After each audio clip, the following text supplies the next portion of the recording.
Good morning, and thank you all for being here.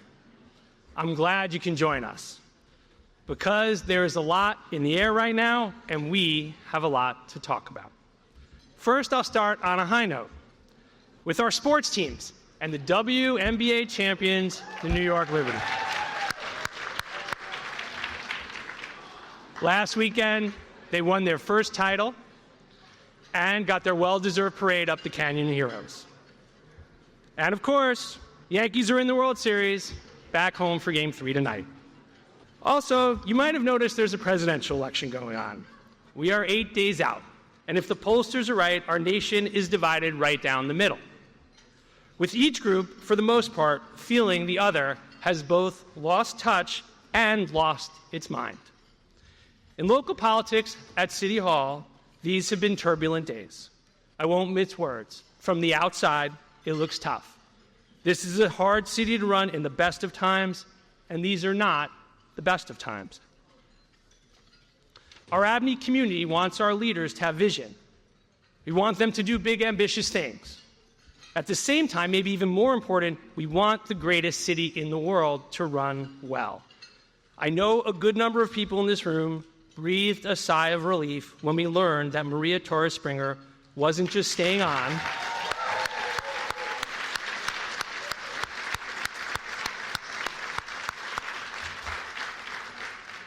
but had been tapped by Mayor Adams to be the first deputy mayor. Her career in public service has been stellar. Promoting her to this position in this moment was a strong decision by the mayor, and it's something that gives us confidence that strong public servants are continuing to work for this administration.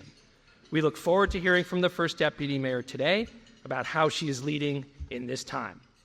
Before I go further, I want to mention the electeds who are here today and the public servants. First, our friend, as I mentioned, Senator Brad Hoylman-Siegel. Council members Eric Bottcher and Carlina Rivera. And MTA Chair and CEO, Jano Lieber. Hey, Jano, thank you all. At ABNY, we've always seen ourselves as boosters for this city. We want our mayors and their teams to succeed. Strength and resolve are in our DNA. And we have a special appreciation for public servants who see a fire and run straight into it. Maria is the real deal. Before this latest stint at City Hall, we knew her well as a board member of the ABNY Foundation, as well as through her work at the Highline and on the board of and with our friend Darren Walker with the Ford Foundation. Her record in government is impressive. In addition to serving as deputy mayor, she has run 3 city agencies. Trust me, when Mike Bloomberg, Bill de Blasio, and Eric Adams all look at the same person and say, give her the ball, you know she has the goods.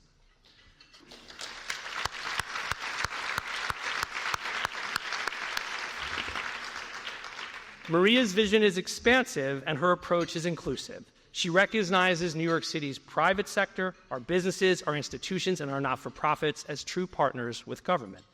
Often, she has been asked to get things done, and she has. Under her, the city has had more newly financed affordable apartments last year than any year before, 20,000 NYCHA apartments rehabbed or in process of being rehabbed, and the City of Yes, the mayor's ambitious strategy to confront the housing crisis just weeks away from its decisive vote in the City Council. Today, we'll be hearing about the final push to get City of Yes across the finish line and how Maria is approaching her new leadership role in the administration. Maria, thank you. Thank you for your public service. Thank you for doubling down in this moment. When things are on the line, there is no one else we want more at the front of the line. Ladies and gentlemen, please give a warm ABNY welcome to our first deputy mayor.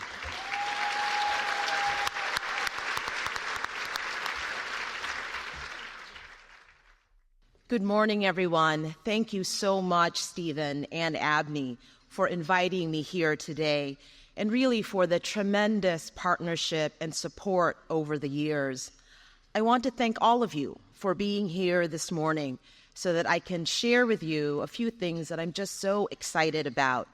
The first is the mission that Mayor Adams has charged me with executing in this role as first deputy mayor. The second is how our administration is working every day to not just execute the basic functions of government, but also advance bold, undaunted solutions to the most pressing challenges facing our city. And third, and importantly, what we can do collectively in this room to build a stronger and a better New York. But first, let's address the elephant in the room. I think we can all agree that we are living through an unprecedented time in New York's history. Who could have ever imagined that this could happen to our great city? And by that, of course, I mean that the Yankees are down 0-2 in the World Series to the godforsaken LA Dodgers. It's a real travesty. It's a real travesty, but we'll turn it around. We're going to turn it around tonight. See what I did there? Okay. But in all seriousness, all of us in public and civic life understand the weight of this moment. I myself feel its seriousness, but I also still feel the same thing that I felt the first day that I started in government. And the oath that I took that first day, it's the same oath that has guided my nearly 2 years of government service, 2 decades, my 2.5 years as Deputy Mayor for Housing, Economic Development, and Workforce, and now as the first Deputy Mayor. It's an oath built on a deep and abiding commitment to serve the people of this city. The people of the city who expect government to do everything that it can to keep people safe, to rebuild the economy, and to prepare us for the future. And the people of the city who today, like every day, expect us to come to work and serve to the best of our ability. And that's exactly what the mayor asked me to do when he appointed me into the position, to recommit to the mission and move full speed ahead to deliver the services that New Yorkers need and that they deserve. Now, I've always been an ardent believer in our city's boundless capacity for reinvention. I saw this firsthand, the work of reinvention after 9/11, the work of reinvention after the 2008 Great Recession, the work of reinvention after Superstorm Sandy. And then, during this administration, the work of reinvention through the pandemic and the asylum seeker humanitarian response. It comes from the core belief that I think everyone in this room shares, that no matter what we face, New York finds its way through a crisis and forward as a city. And it's with this spirit that the mayor has asked us to serve. He has tasked us to deliver for New Yorkers who governments had left behind. And we are constantly figuring out how to do that better. Together with one of the most dedicated public servants I know, Chief of Staff Camille Joseph Varlick, for instance, we're doing a full review of all of the programs, the processes, and personnel at City Hall and across agencies, so we are sure that government can deliver services that move like clockwork. Our goal is to break down the silos that make life harder for New Yorkers, to model the type of open communication and collaboration that strengthens our work, to double down on those things that do work, processes like our sprints, where we pull teams together from across the admin to target and tackle specific issues or backlogs that speak to what New Yorkers care most about. For example, we pulled a sprint team together for Jobs NYC, which is our multi-pronged effort to fill vacancies in city government and create opportunity in areas of high unemployment. And as a result, we cut our vacancy rate by nearly 30%. So we're going to expand on this model to keep delivering for hardworking New Yorkers. Now, meeting this moment in all of its complexity is a tall task, but luckily, I'm not shouldering this alone. Across our administration, my fellow deputy mayors, senior leaders in the admin, agency heads, and 300,000 public servants are focused on our mission. Just look at what our deputy mayors have done together in the last 20 days since I entered the role. For example, with the amazing Deputy Mayor Meera Joshi, I'm going to make you clap for each and every one of them. We are redesigning Fifth Avenue for the first time in 200 years. We're nearly doubling the sidewalks, beautifying the streets with hundreds of new trees, and creating a marquee boulevard that will be the envy of the world. Because of her endless compassion and expertise, the incredible Deputy Mayor Ann Williams-Isom's work has provided care to a population of migrants twice the size of Albany. Ann and her incredible team have built a first-in-the-nation center that has completed more than 72,000 applications for work authorization, temporary protected status, and asylum. Just think about that. 72,000 of our newest New Yorkers who are meaningfully closer to self-sufficiency and therefore the American dream. And thanks to the leadership of Deputy Mayor Ana Almanzar, we brought our labor partners and city agencies together to deliver a historic raise for our child care sector workers who are largely women of color.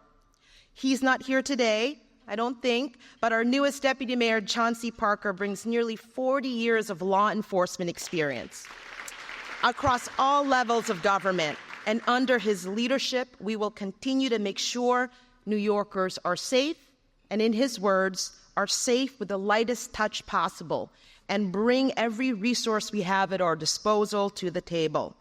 And Deputy Mayor Fabian Levy, of course, is making sure, around for Fabian, for making sure that all New Yorkers can learn about what's happening in our city so they can access the benefits and services that their taxpayer dollars pay for and know how government is working to keep them safe. And I'd be remiss, of course, if I didn't mention the other incredible senior leaders at City Hall who are here today, the Mayor's Chief Advisor, Ingrid Lewis-Martin, our Director of Intergovernmental Affairs, Tiffany Raspberry, and our Chief Counsel, Allison Stoddard. These are the public servants who the Mayor has charged with leading our city.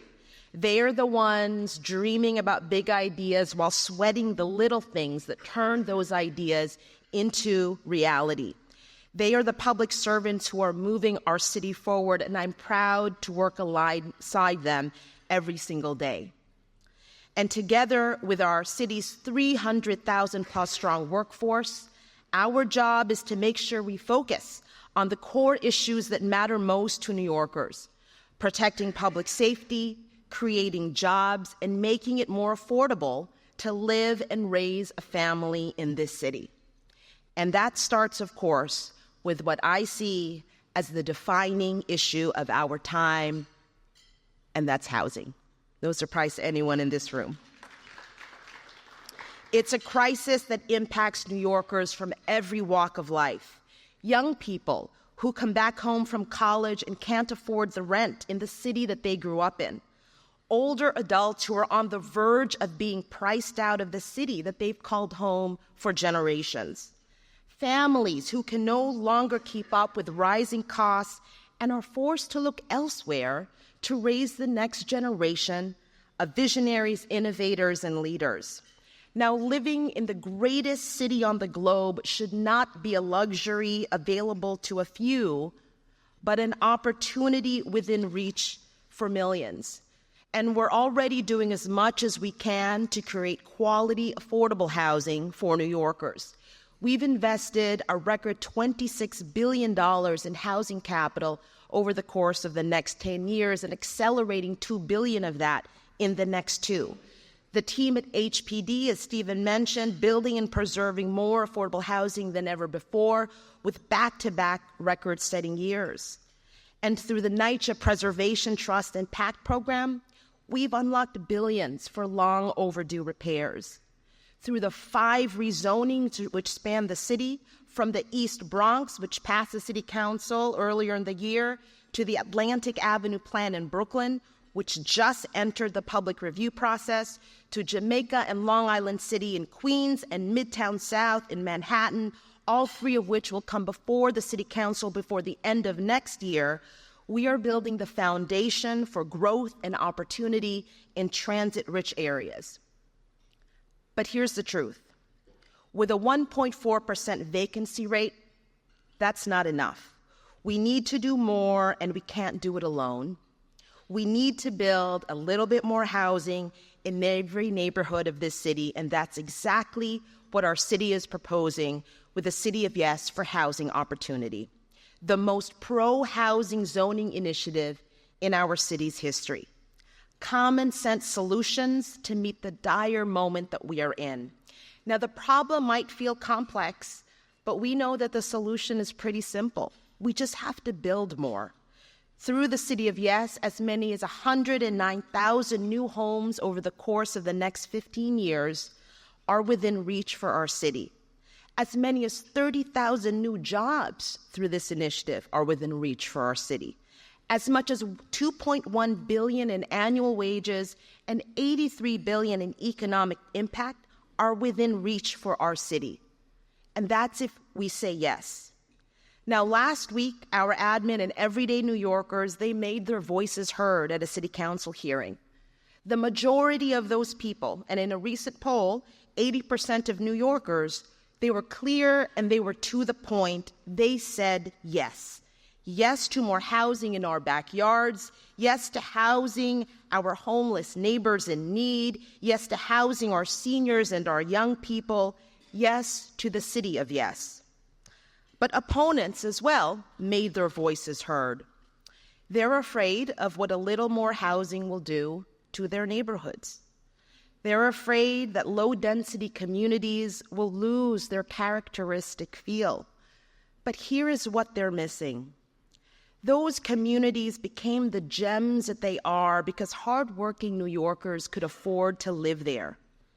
And as our housing shortage gets worse and rents go up, those gems, in our opinion, get duller. They lose that energy that makes neighborhoods so special and such engines of opportunity. They risk becoming walled-off shadows of their former selves. But with just a little more housing, we believe we can bring the shine back to those gems in every neighborhood of our city. We're making sure that hardworking New Yorkers can continue to make a life for themselves across the city. That's what we gain by saying yes. We gain a city that works for families that work so hard to make it here. And our partners in the City Council, they're already joining us to say yes to that type of city. After all, we joined together to pass 2 other citywide zoning amendments, one making it easier to build green and the other getting rid of archaic business rules. We joined together to advance generational neighborhood plans like in the Bronx to bring affordable housing, public space, and more to those communities. And within weeks, as Stephen mentioned, the City Council has the opportunity to join us again and say yes to this proposal too. And I hope all of you will join us as well.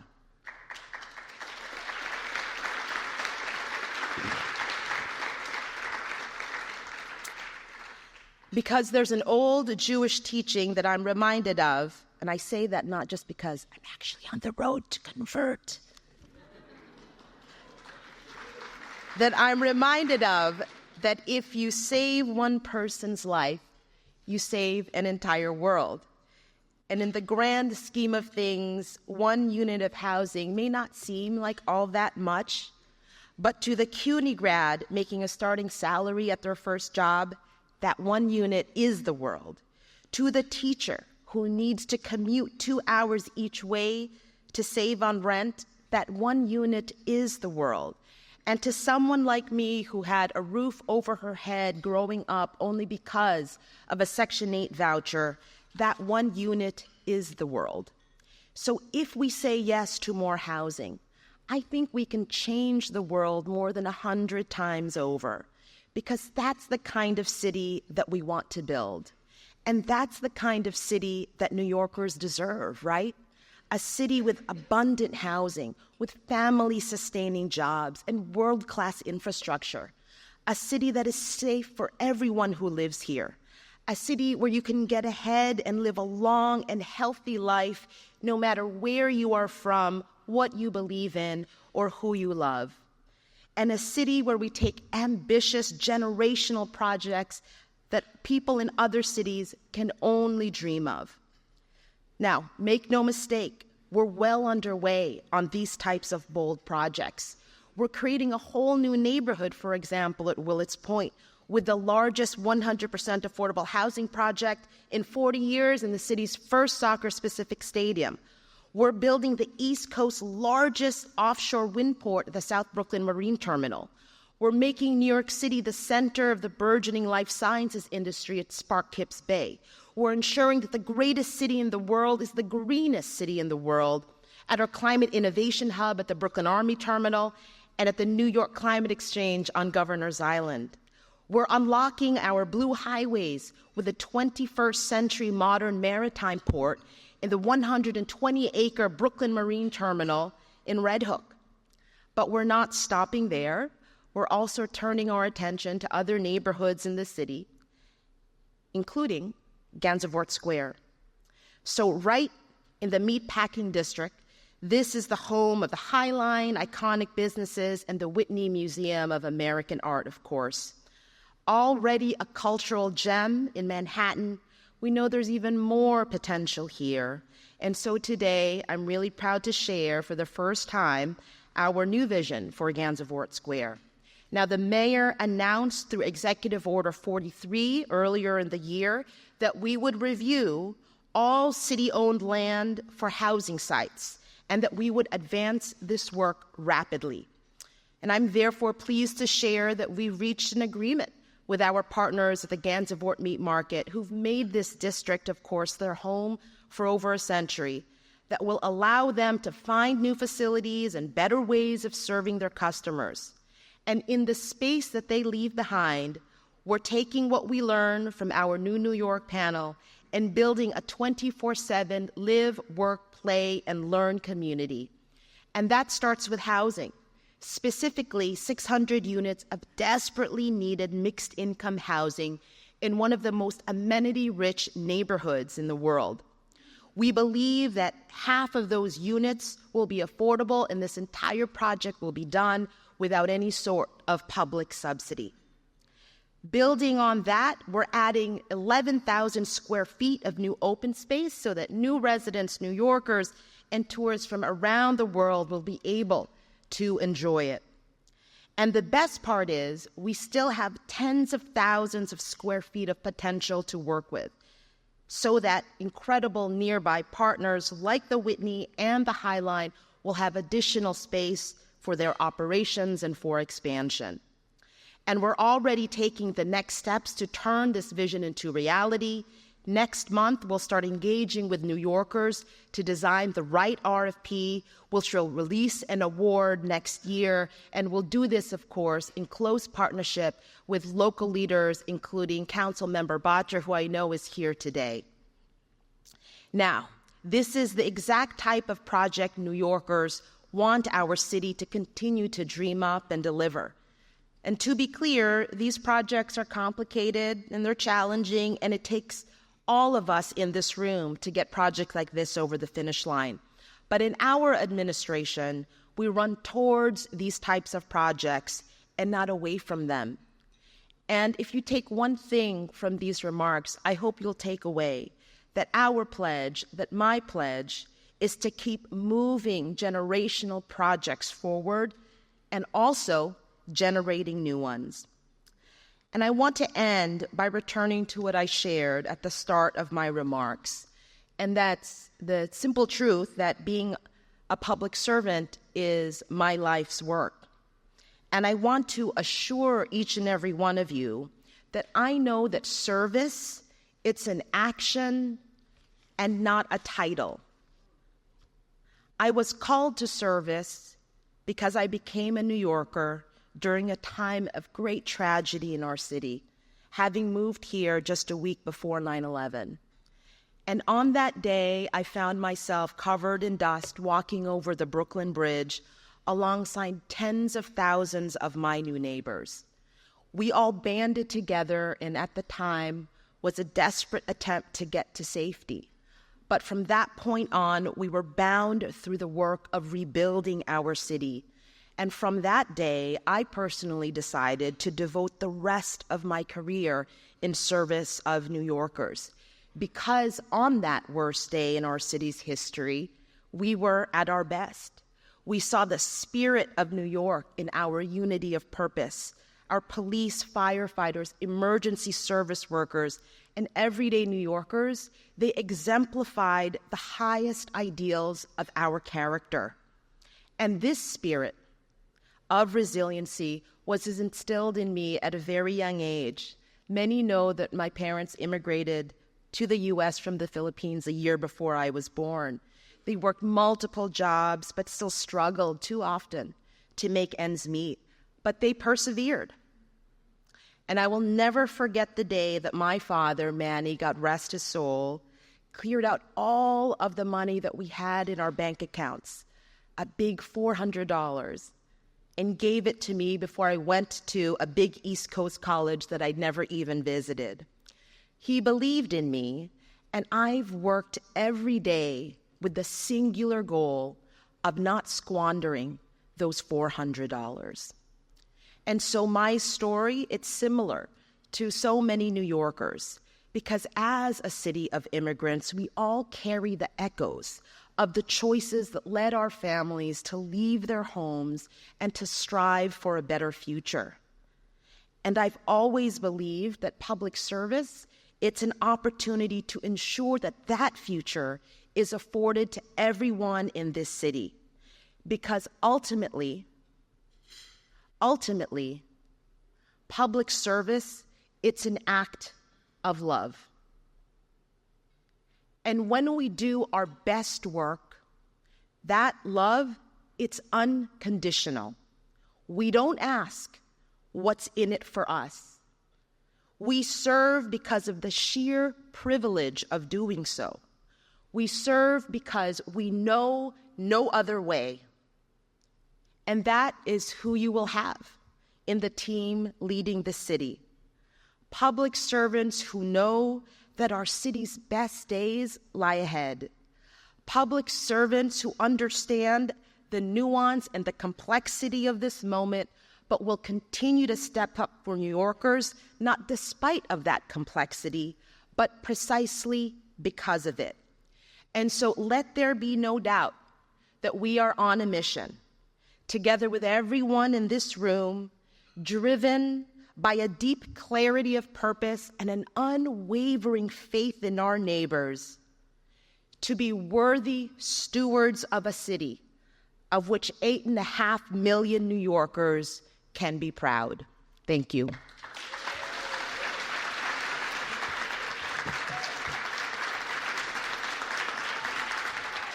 All right. Thank you. Did you say you're converting to Judaism? Under my breath, so maybe okay. I can take it back. Well, welcome to the tribe. Food's not bad. Guilt, not so good. I was raised Catholic, so I know what you're talking about. Let's start in the city of yes. It's ambitious. We need it. I think, obviously, you're at the council. Do you feel it will get, like, how do you handicap it? Do you feel like, is the council for pushing for things that you can live with? Do you see compromise here? And what does it look like in the process ahead? From the beginning, we knew that we couldn't take anything for granted. I think we're starting off with a lot of strength. Number one is there is very little dispute that we're living in a housing crisis, right? So the challenge is broadly accepted. The crisis is broadly understood.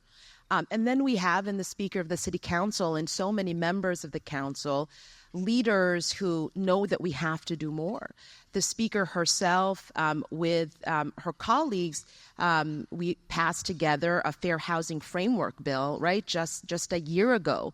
And the underpinning of that is that every neighborhood had to do more to build housing.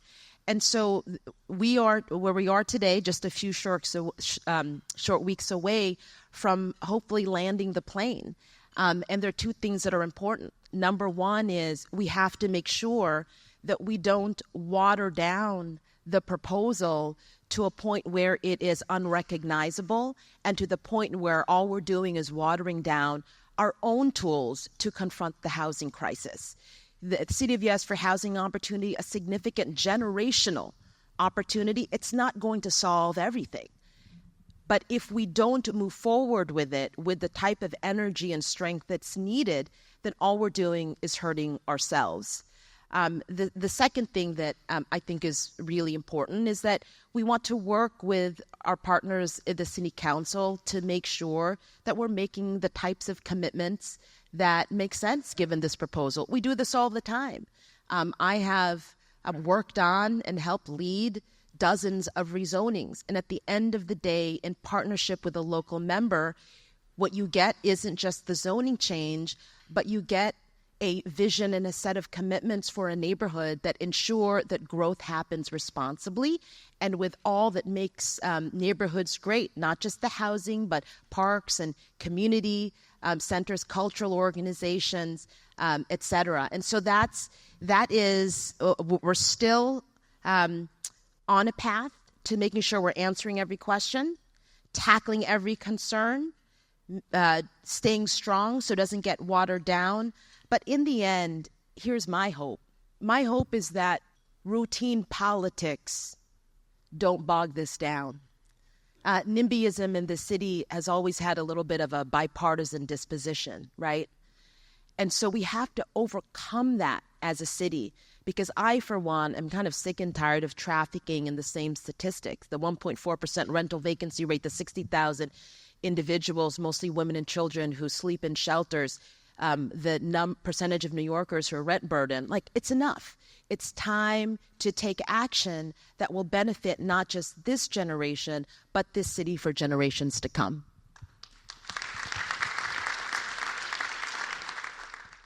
You mentioned that public service is a reflection of love. We at ABNY feel that way. A lot of people have been in and out of public service, and we feel very strongly about supporting government. Can we help at this point on City of Yes? Is there anything our community can do that would be meaningful in this home stretch? Absolutely. Well, many in the ABNY community have already been quite helpful, so thank you for that. This room, you all wear many hats, right? You wear hats as residents of your communities, local leaders, heads of organizations. You are employers. You are leaders in the cultural space. The list goes on.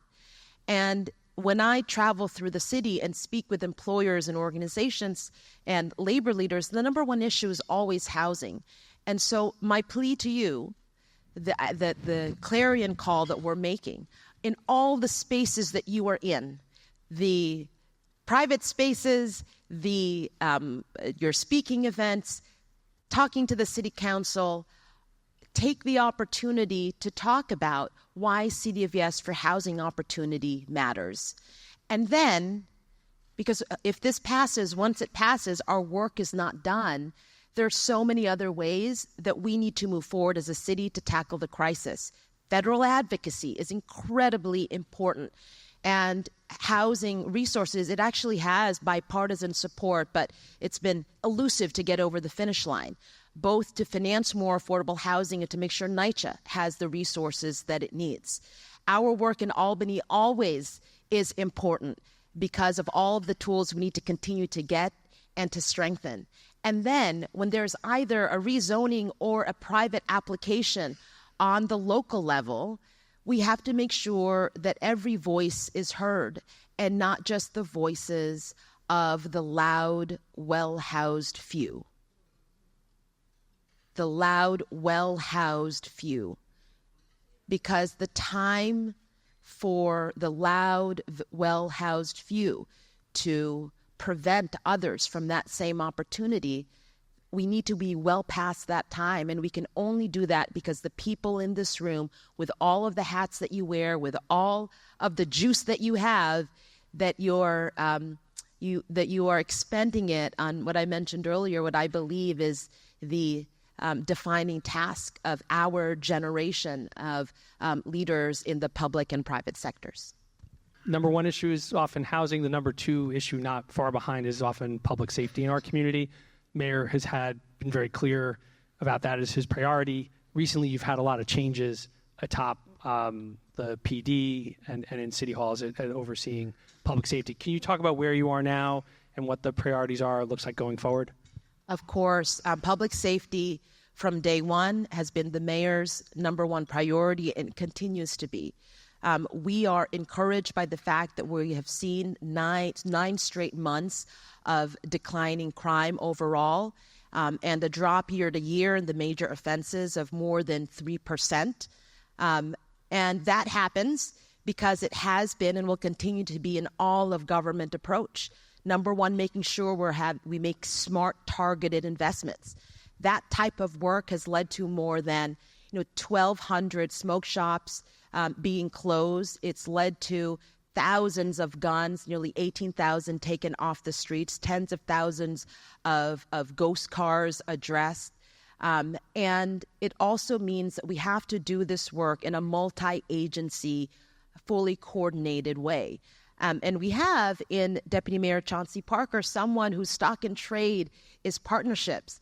And so our work through initiatives, for instance, like Community Link, which brings together the PD with so many other community partners to address specific hotspots in areas of concern, whether that is on 14th Street or Central Park or Times Square or Roosevelt Avenue, to our, and we're really proud of it, our work with PATH, Partnership Assistance for Transit Homelessness, where it's a co-response between the PD and medical professionals, where we have engaged more than 1,500 New Yorkers and given care to almost 500. This is the type of work that we mean when we say we need to keep every New Yorker safe, but with the lightest touch possible. It can be done. It has been our priority from day one. And here, too, there are ways you can help. So I'll mention every year on issues of public safety, we have a robust Albany agenda. We'll be sharing that, and we hope for your support so that we have the tools that we need to address a complicated set of issues with the type of urgency and compassion that's needed. The second is we have been so focused on upstream investments, whether that's our work with summer youth employment or Community Link or a whole list of workforce development initiatives. And your roles as employers, as philanthropists, really will help us ensure that we're making those investments at the right time, that we're doing it in an enduring way, and that we're focused on prevention and opportunity for our young people in this city before they are caught in what has been for too many just a tragic cycle of struggle, and obviously it leads to negative consequences for our city. And so I expect the next ABNY Power Breakfast to be Mr. Chauncey Parker. Does that make sense? He's fantastic.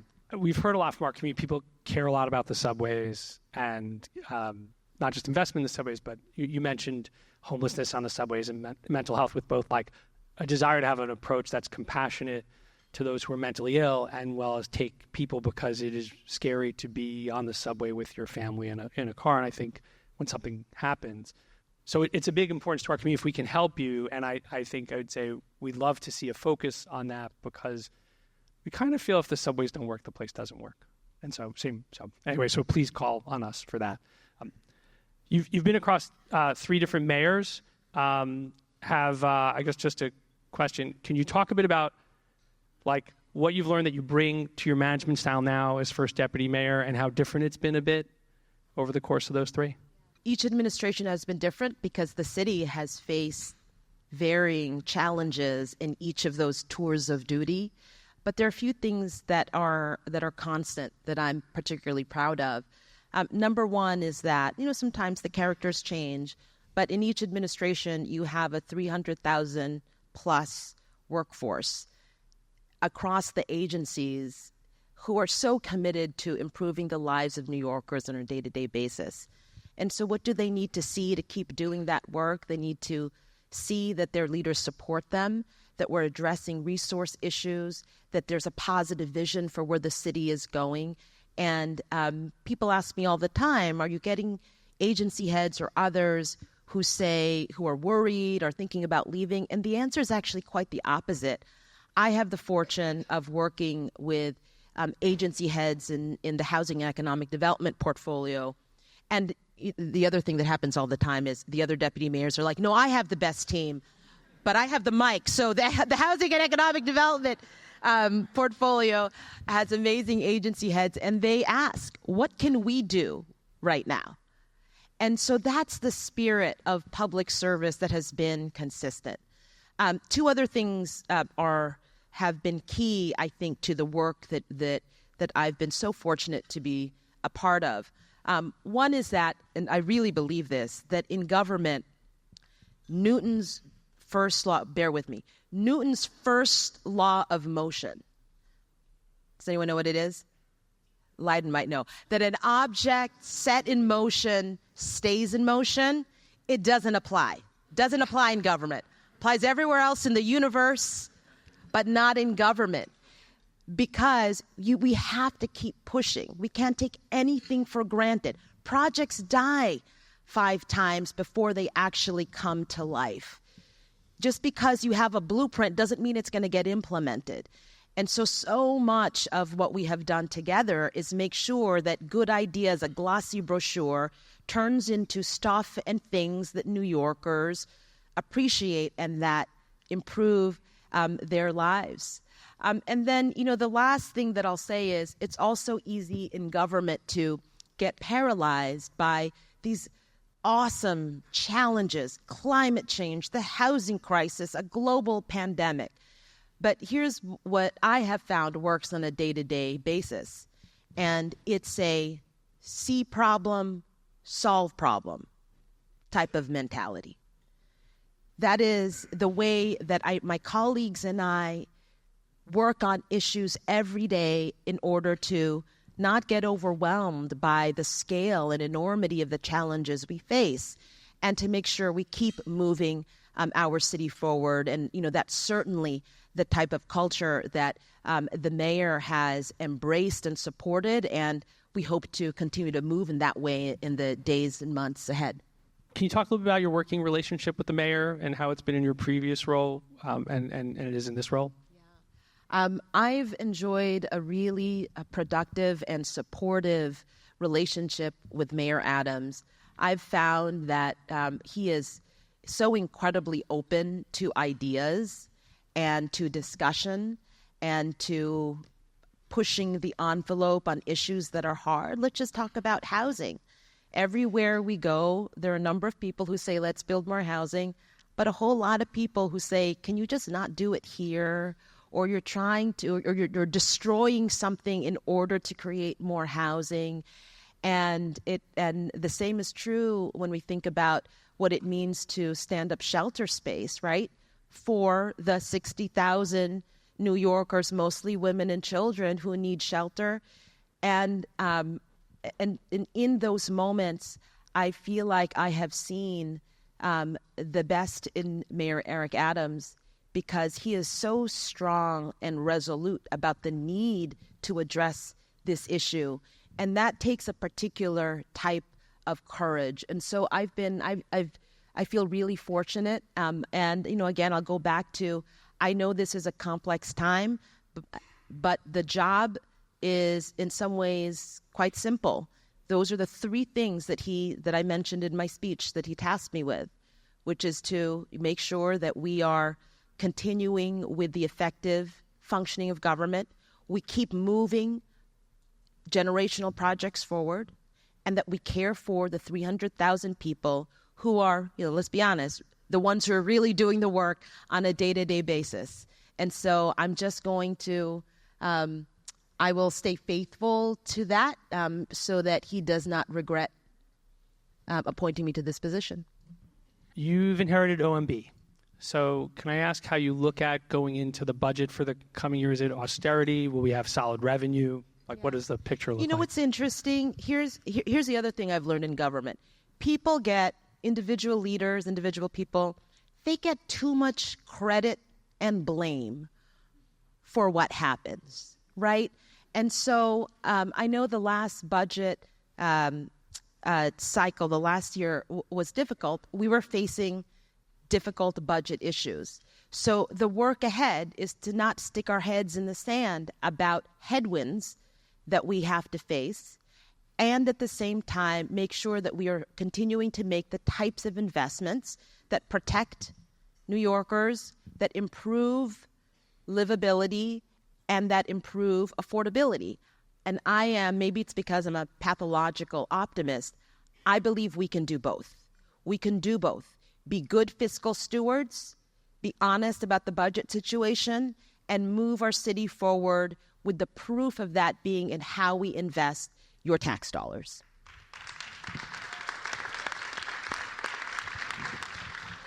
I'll ask a final question. We have a federal election ahead. There are really two very different paths, it seems, from a federal government.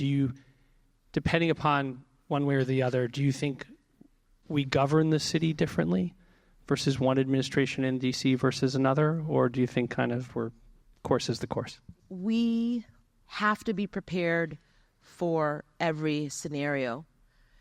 There are the scenarios that we might prefer, others that we might not prefer. I'm not going to guess what people in this room might prefer, but our job in government isn't to sit around and speculate or wring our hands or be political pundits.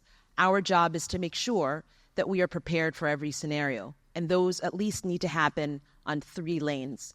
Number one is to make sure that we understand implications, good or bad, of any change or continuation to important federal revenue streams to our city, right? And so what does it mean to protect investments, to ensure that those funds keep flowing?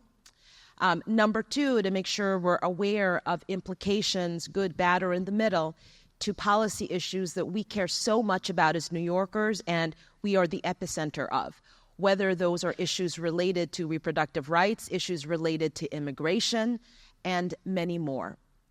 And then third, we have to make sure that we are prepared as a city, which we have been, for operational issues.